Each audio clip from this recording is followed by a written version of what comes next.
Hi, everyone. Morning. Morning. Perfect. All right. So my name is Mike Gottlieb. I'm the also division director and the program director at Rush. And this past year, I published over 100 papers. And I think that's why I was invited to talk about this. Now, before we get into any of this, which is basically a strategy of 10 approaches to increase your productivity, we got to talk about the elephant in the room. Time. We're busy. We are.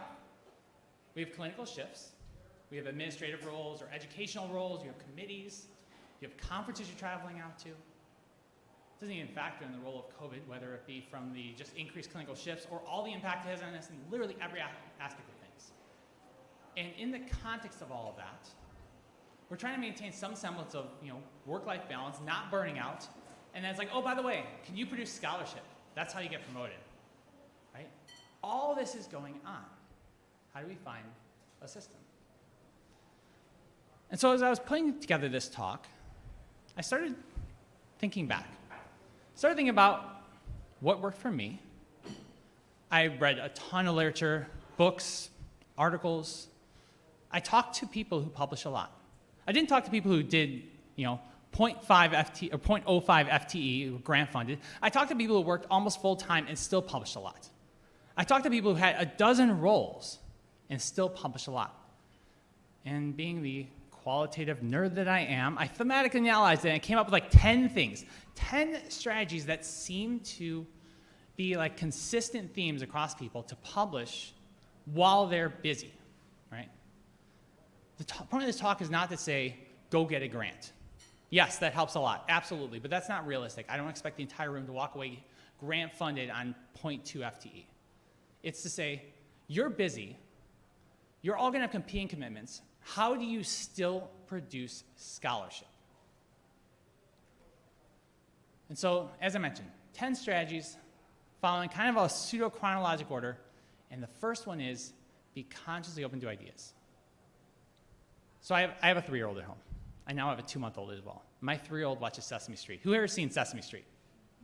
Come on. All right. And if you've seen Sesame Street, there's this mantra across almost every episode. It goes, I wonder, what if, let's try. Y'all heard that, right? They even have like a little thing like, I wonder, what if, let's try. And they go through this.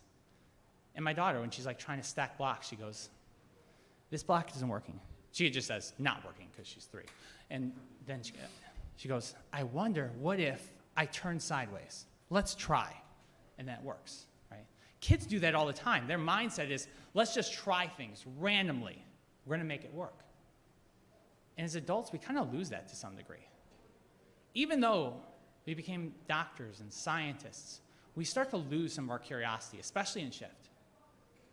You're working clinically, you may walk out of a room and be like, I wonder if I can treat this, severe alcohol withdrawal with phenobarbital. Well, let me think about that later. I'm going to move on to my next patient. I wonder what the data actually is for X, Y, Z.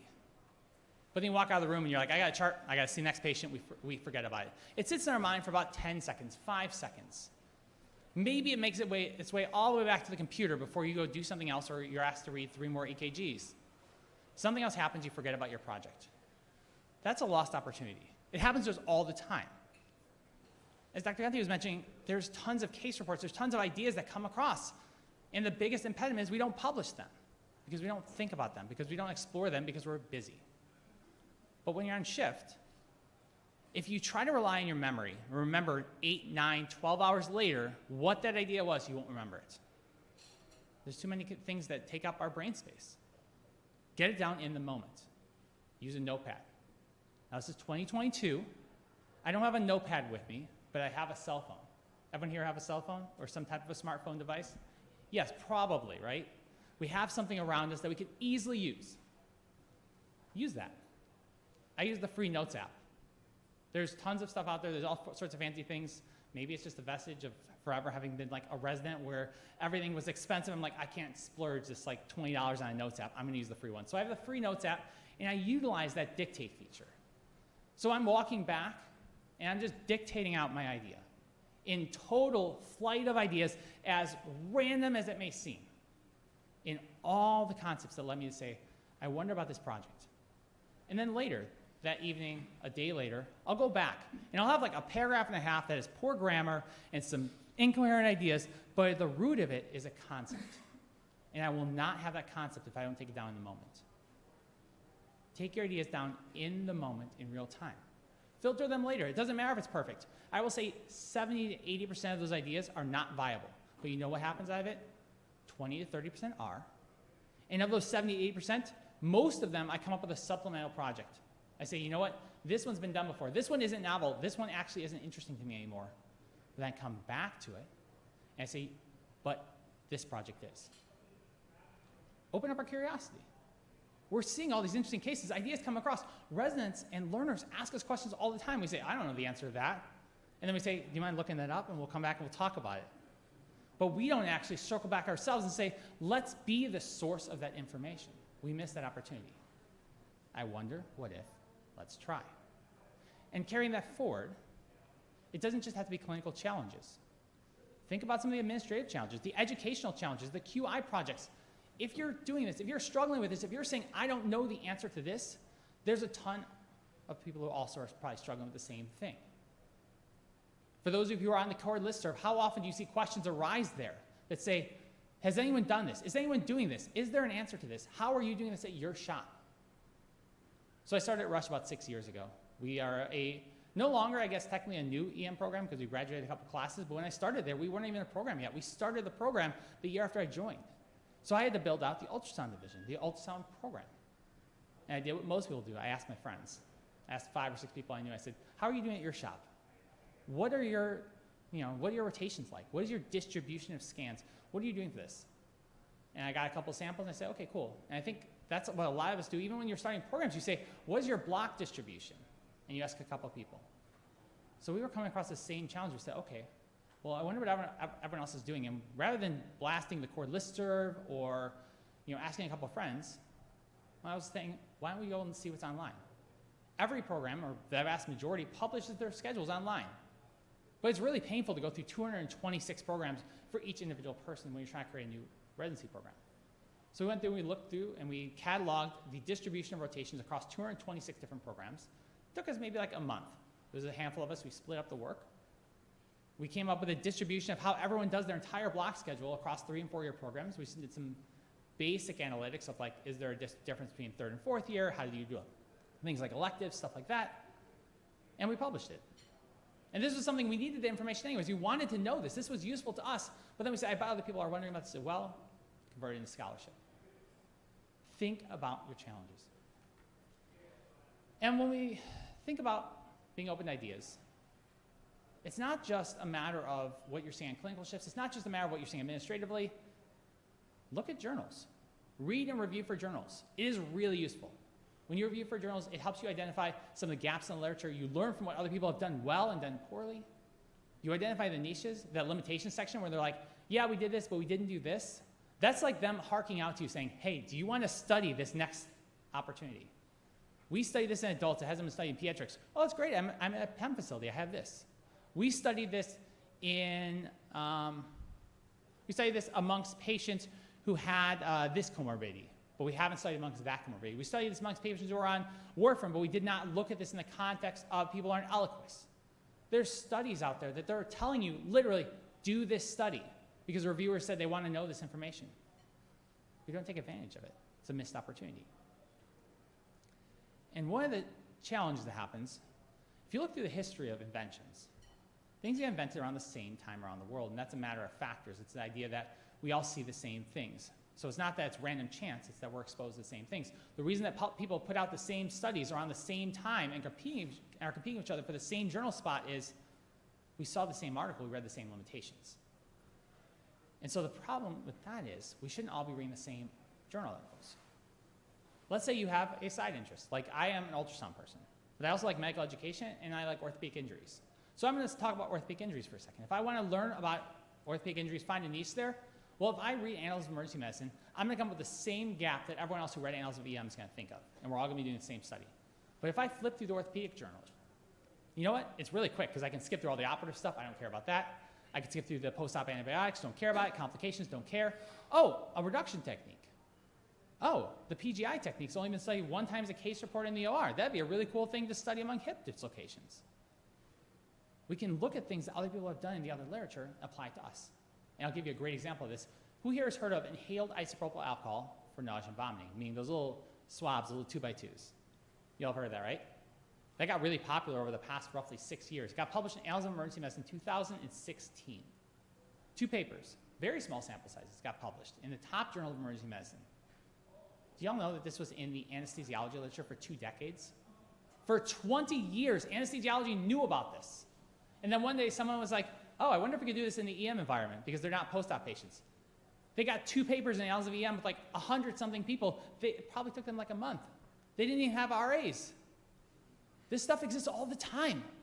Look in our consultant literature. We don't have to read the exact same things. Number 2, know what's known. Invest in your literature search. It's often really hard to do because when we start a project, we get excited. We say, this is amazing. Let me Google it really quickly. Let me do PubMed with 1 word and see if I can find it. Oh, didn't find it in about 15 seconds. It must be a good new project, and I move forward with it. And I've been personally guilty of this. I know it. It resonates probably with at least some of you. Is we get really, really excited, and we do a project, and then, oh, this has been done 10 times before when the reviewer highlights it. And now I've invested in the study, the design, the IRB, doing the project, writing it up, and it's been done a dozen times before. It's not novel. It's potentially unpublishable, or at least it's going to lose a lot of its impact. And I put a lot of time and effort into this.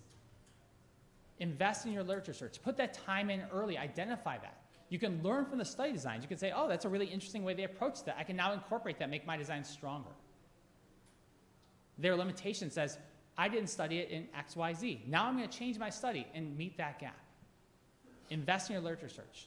Use a medical librarian. Do a proper search.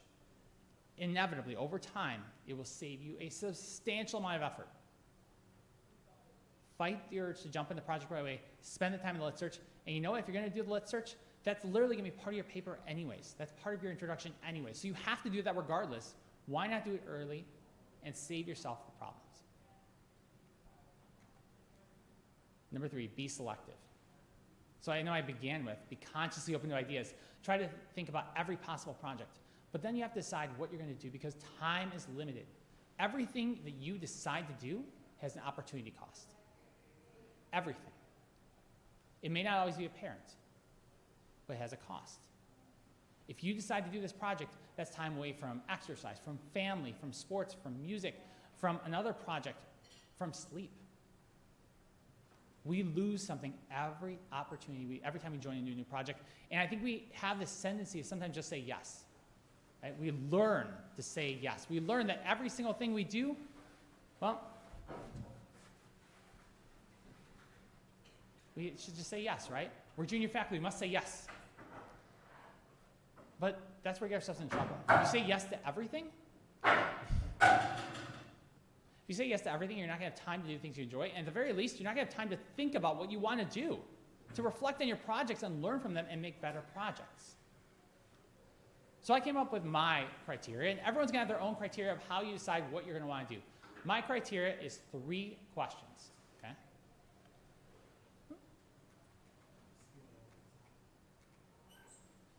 3 questions. Number 1, do I care about this project? Am I interested? Number 2, does it align with my career goals? And then number 3, who am I going to work with? That's it. That's my 3 questions I ask. So am I interested in it? Am I passionate? Does it make me excited to do the project? Number 2, how is it going to help my career? Is it something that's going to help me advance? Is it going to help me develop my niche?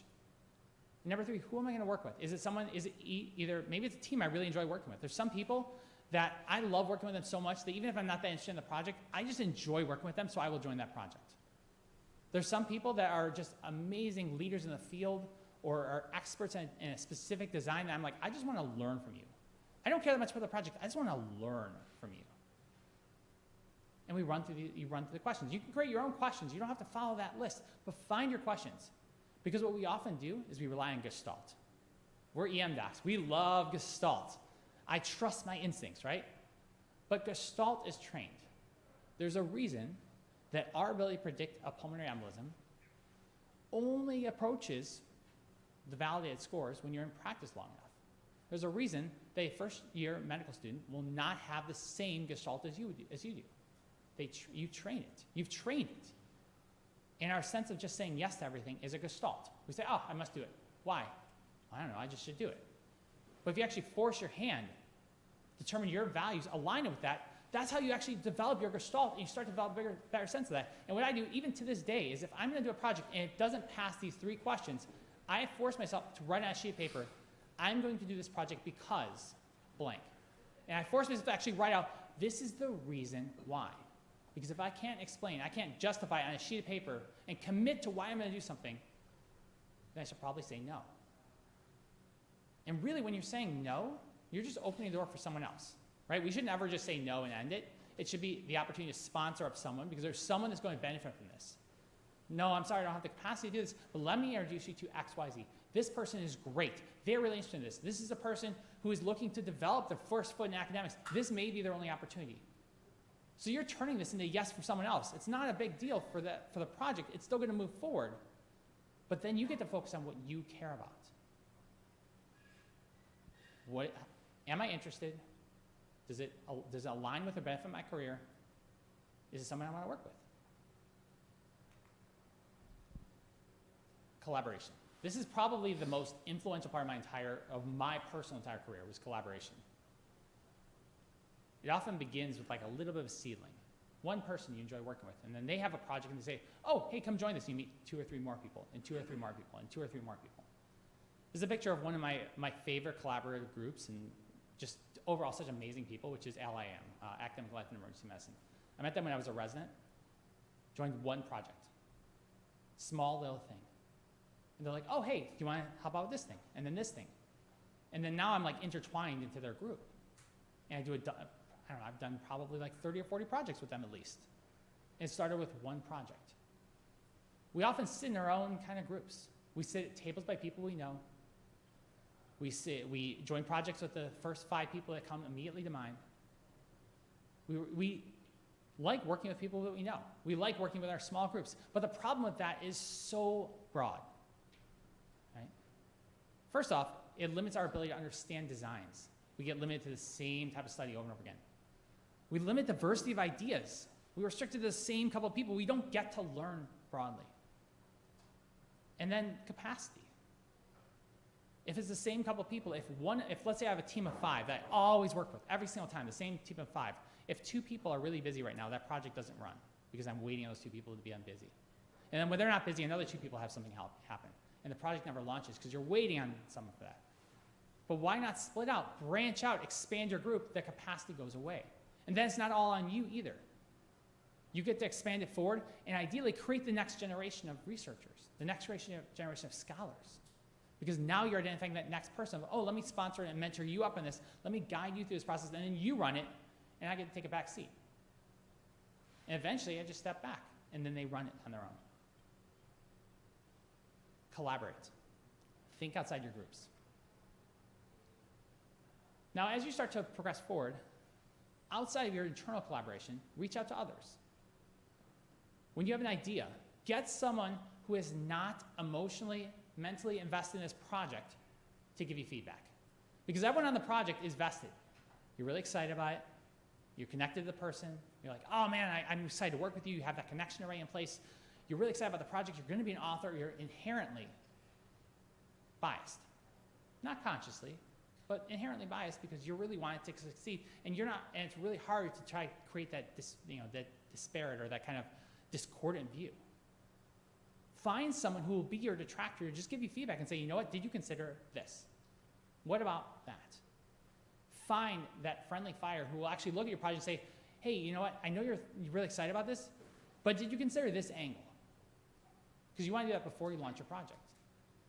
And before you're going to submit, especially for papers that are either that you feel like, if they've gone through a round of rejection, or if you're a more junior writer, or honestly, if you're just like, I'm not sure what to do with this paper, find your friendly fire team, someone who will look at it.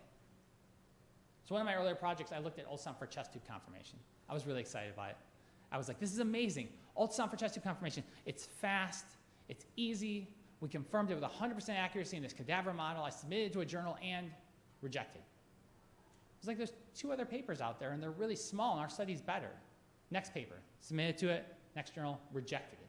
Flat rejected. They didn't even send it to review. I was like, what is going on here? Like, it was just like, I can't grasp why they didn't even send it out for review. So I talked to one of the research people at my, I was a resident at the time and wanted the research at my shop. And I said, okay, look at this paper, tell me what's going on. So like, okay, you have time to meet. So I went ahead and I met with them, and I went through the paper, and they're like, okay, so tell me, like, why is this paper exciting to you? And I said the same thing. I was like, look how fast it is. Look how easy it is to do. It has really good data behind it. And what else am I going to do? I'm going to get a chest x-ray. We know chest x-rays have poor accuracy for chest tube conformation. They don't show you it. They just show where it lays. I'm not going to get CT on everyone. And he looked at me at the time and said, okay, that's great. That's not in your paper. And I kind of reflected back, and I realized I was so excited that I neglected to actually do a good pitch in the paper at all. And I just talked so much about what we found that it didn't have any implications at all. And so I submitted to non-ultrasound journals, and they're like, I don't care. It's an ultrasound study. Pass. Hard pass. They moved on. And then I redid the whole thing. I created a whole pitch on it. I said, here's why it's valuable. Here's the data on complications. I presented an argument, got accepted in the next journal. But I was too close to the project. I didn't see it. Even though it was a good study, I didn't pitch it properly. Have your friendly fire team. And consider your options. Dr. Gottlieb did a great job of laying out there's lots of different forms of research. Not everything is randomized controlled trials. There's case reports and case series, there's retrospectives, there's prospectives, there's survey and cross-sectional data, there's available databases. There's systematic reviews, there's scoping reviews, there's narrative reviews. I could do this kind of like the REM song. I could just list off like 50 million things. There's conceptual papers, there's letters to the editor, there's a ton of different options of ways you can publish scholarship. But you have to be willing to think outside the box. There's lots of different ways, and figure out what's feasible in your site. And then once you submit it, be okay with rejection. Every paper I've ever published, or that I've ever written up, at least since residency, I have my first journal and my second and third as a backup. I normalize that we probably will get rejected. If I get right through in my first attempt, I probably aim too low. And that means my impact and my reach of my paper will be less. I plan to be rejected. And then I use that. And I say, okay, great. Now I'm going to go to the next paper. I'm going to build upon that. Y'all know there's almost 100 different EM journals. I looked at SGR. There's almost 100 EM journals. Then you add EMS, pediatrics, and specifically PEM, ultrasound, toxicology, sports medicine. You get near 200 outlets. You will stop with that paper before you run out of outlets. There's 200 outlets. And that doesn't include things like MedEd Portal, Jet EM, HEAL, Merlot, Pogo, online databases. There's a ton of different outlets. Be persistent. One of my, before the word COVID entered into my publications, one of my previously pre-COVID most cited publications went through 7 journals before it got published. 7. And then it became the most cited. I learned from each one. It got better. Be persistent, but take the reviewer comments in there. From the editor and reviewer standpoint, there's nothing I think more frustrating than when you spend a lot of time, hours often, giving feedback, and the authors don't make a single change. Because that makes me less willing. I will be quite frank, if I'm the reviewer and you didn't take any of my comments, I'm going to copy paste my review back in. Because I spent a lot of time on that. Because as a reviewer, we care. Like, we literally care. We want your paper to be better. We are vested in you, maybe not getting published in this journal, but getting it published, learning from it, getting a better paper. So take those comments, utilize them. It makes your paper better, but I can almost guarantee you that if you don't make any of those changes, one of those reviews will be the same and they'll flag the editor. Take advantage of it. It's free feedback. It's awesome. It's free feedback. Even if you don't incorporate all of it, take some of it. At least give it a thought. There's a famous editor of medical education by the name of Kevin Eva, and what Kevin Eva says is basically, the reviewer's always right. Even when they're wrong, they're right. And what I mean by that is, if they say something that completely disagrees with what you said, and you're like, that's ridiculous, you didn't get it. Well, they didn't get it because it's an opportunity for us now to improve how we explain it.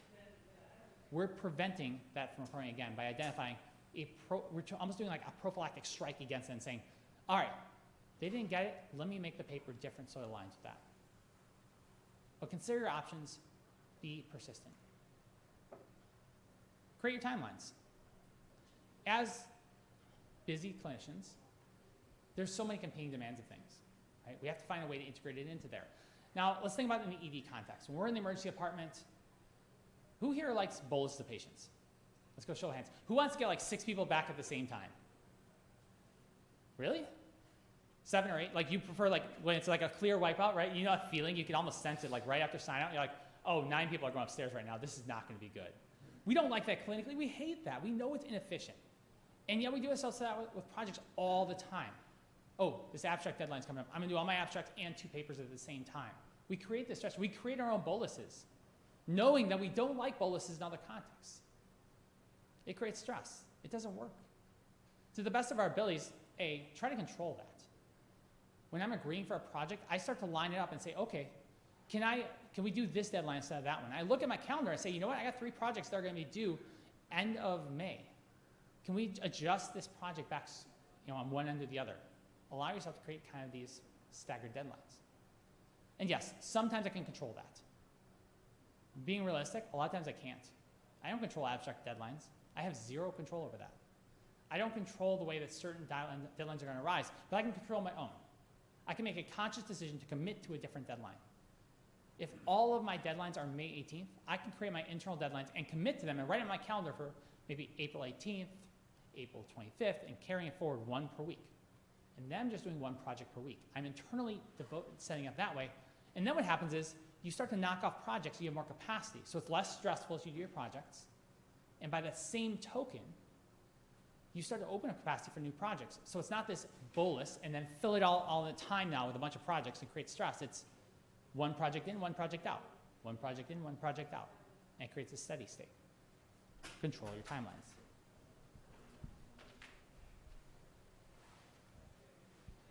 The other thing I recommend along those lines is have a checklist. Have some system of keeping track of what you're doing. For a long time, I actually had a checklist on my desktop. It would just be my active projects, my passive list. And I still have that as kind of a tracker. But I've now switched to Google Calendars. So in Google Calendars, I have a 1-week reminder and then at the deadline. So every time, a week in advance, I'm like, oh, I'm going to have a project coming up. And it reminds me, don't commit to something that has a short timeline. And when I do a new one, I look forward and I say, oh, this one's due this one's due this week. This week has 3 projects. I'm absolutely not going to accept anything that is in that time gap. But if we can adjust that timeline down another month, I can do it. Keep track of your projects. Make a conscious effort. It's a little bit of work on the front end for a huge benefit on the back end because bolusing sucks. Avoid it, right? We know we don't like that. We shouldn't do it with our projects. Now, when it comes to doing projects, we have to find some system of being effective with what we're doing. There's this book called Deep Work. I don't know if everyone's ever heard of it, by Cal Newport. It's a really good book. It talks about the concept of how we can focus. Because every time that you jump from a task, right, we know that multitasking is not even a real word. It's really task switching. We jump from one task to the next. And the literature said it takes about 5 to 20 minutes to regain your focus after each task. So if you're constantly jumping every 5 to 10 minutes, you've never gotten focus. Again, there's times we can't control that. In the ED, we accept that. But when we leave the ED, why should we? We have a lot more control over what we do with our time during the day than we think. We just don't always exercise it. If you're really good in the morning, if you are a morning person, if your sweet spot is 7 to 9 a.m., box that time off in your calendar. If you box it off, you won't schedule a meeting then. It's when we say, oh, it's fine, I can do a meeting at 7 a.m. I'll just work on it at 11 p.m. when you're exhausted.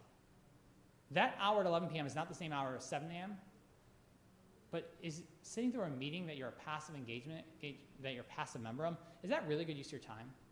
Do you really walk like, I want to be at my maximum capacity so I can listen to someone talk to me for an hour, and then every once in a while give them a thumbs up icon? That's not a good use of your time, but we accept that all the time. Block off the time in your calendar. If you actually block it off, you know what that means? Maybe it's a day later. Who cares? Very rarely do meetings need to be done the exact time that we seem to think they do. Use the time that you are the most functional. Block that off. Schedule the meetings when you don't care. Like when you can be exhausted, you can still attend a meeting. That's not when you need to be at your max capacity. Figure out your distractors. I would say most of us distractors are cell phones and internet access. Whether it's related or not, it's a distractor. If you're going and you're like, I'm just keeping my email in the corner, I'll check it every hour, no big deal. You probably check it every 10 minutes. We check our emails way more frequently than we think we do. And every time you check your email, you answer the email and you respond to it, and now you create a cycle because now you're available. And now you're going to get a response. In the back of your mind, you're waiting for that response to whatever you wrote and like, oh man, how did that resonate? Well, I hope it's okay. All this stuff takes away from our ability to focus on what we're trying to do. We need that deep focus. That's how we do well.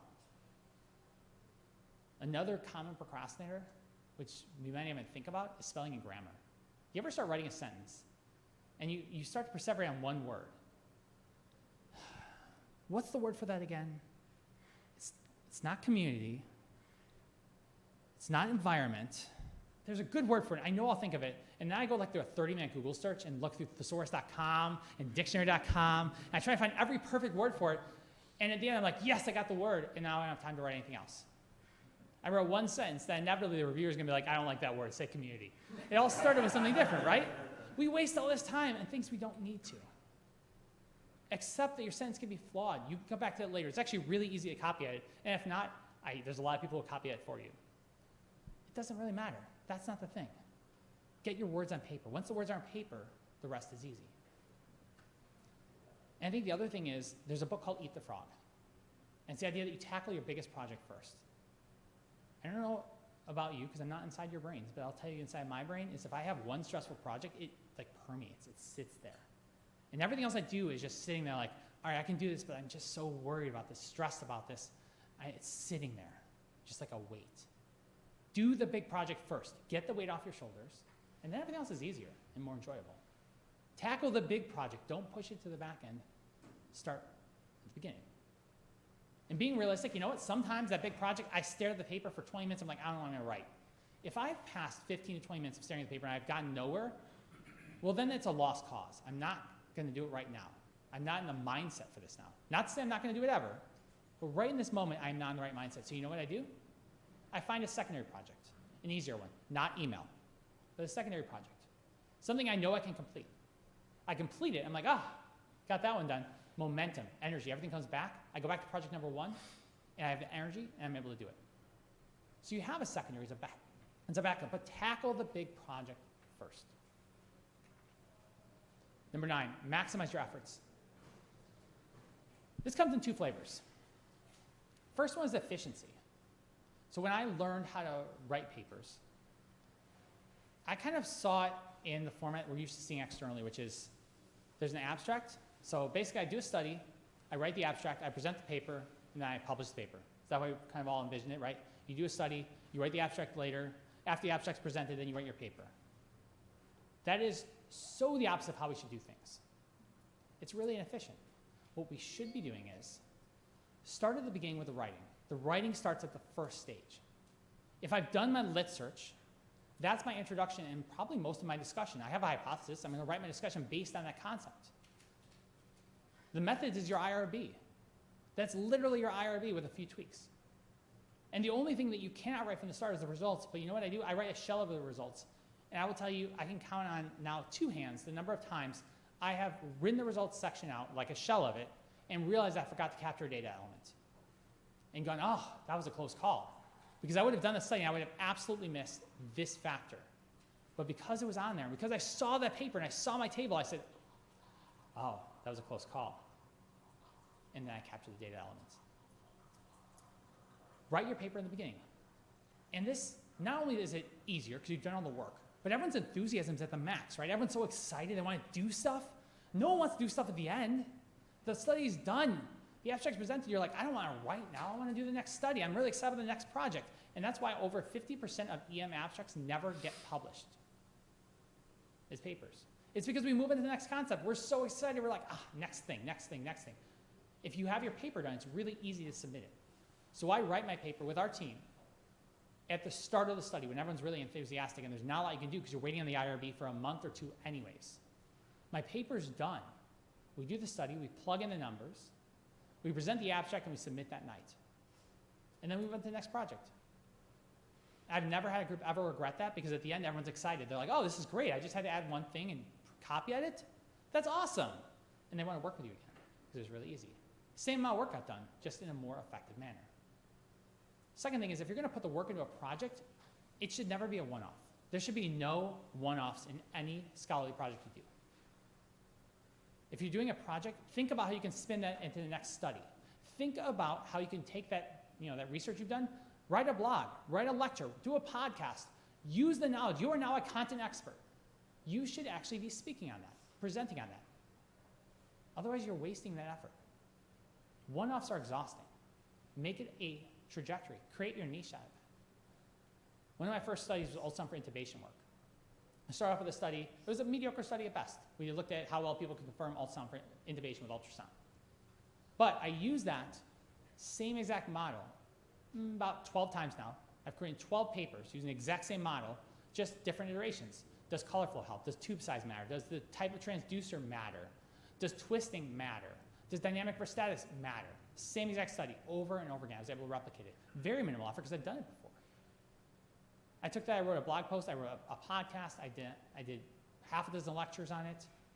But it's very easy because I've done this over and over again. If I had to make a new lecture every time, I'd quit. I was like, too much work. But I know this. It was really easy to do that. Every single thing. Take advantage of the work you're doing. Make it count for more than one project. And the last thing is maintain some sense of balance. I say balance because it matters to you. It's what your balance is. It's not always 50-50. It might be 20-80, 80-20. Whatever your balance of work/scholarship and other things, find that balance. It helps recharge us. It keeps us, engaged. It keeps us enjoying what we're doing. And it gives you a little bit of time for reflection so you can come back to your project with a fresh set of eyes. All right, so we talked about 10 strategies. We said, number 1, be consciously open to ideas. Reflect back on Sesame Street. I wonder, what if, let's try. Think about your ideas. Get them down in the moment in as much detail as possible. You can come back to them later. We talked about investing in your literature search. That's how we make sure that it hasn't been done before and learn from the work of others. Be selective. Identify your values. For me, it was, am I interested in it? Does it align my career? Who am I going to work with? But figure out the things that matter to you. Remember the opportunity cost. Develop your project gestalt. You don't have to say yes to everything. Collaborate. Identify collaborators who are outside of your norm. Get broader opinions. Identify broader teams. Reach out to others. Have your friendly fire team who will both give you feedback on your idea, but also feedback on your paper, and make sure that it's pitching there. Consider your options. Remember, there's almost 100 journals in emergency medicine. That's awesome. There's tons of outlets. Capitalize on that. Be persistent, but incorporate the reviewer feedback. Create your own timelines. When you can, stagger your deadlines. When you can't, stagger your internal deadlines. Avoid the bolus effect. It's remarkably inefficient and very stressful. We talked about deep focus. The idea that we should be intensely thinking about what we're trying to do, and if we're doing a different task every 5 to 10 minutes, we're never focused. Shut off your email. Stop spell checking and trying to come up with the perfect word. Be in the moment to get words on paper. Maximize your efforts. If you've done the work, make it count for 1, 2, 3, 4, 5, 6, 7, 10 things. Nothing should be a one-off. And when you're writing, just think about trying to lead with the writing early when everyone's at their max enthusiasm so you're not repeating the list search 3 separate times. And finally, figure out where your balance is and keep that in mind. So I'm going to end with probably one of the more famous philosophical discussions of this, which is, and you may have heard of this, there's been variations of this that exist across time, but it's the idea of this philosophy professor, more or less, put a glass bowl on the table.